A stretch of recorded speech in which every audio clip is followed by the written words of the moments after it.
Constellation Network's metagraph technology is powerful.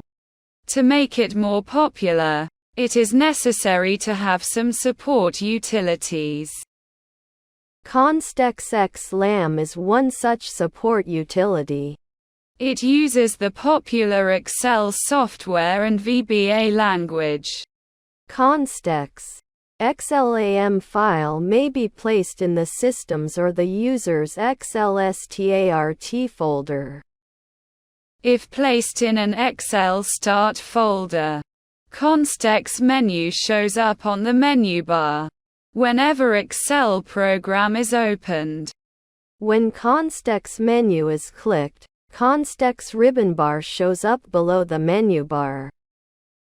This ribbon bar has buttons for several useful macros. Info button gives a window with information about the macros.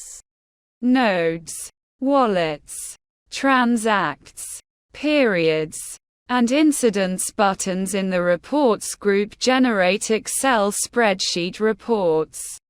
Install, set wallet, buy DAG, send DAG, create form, and send data buttons in the activities group carry out these procedures. At this stage, Nodes macro is ready, and other macros are being developed.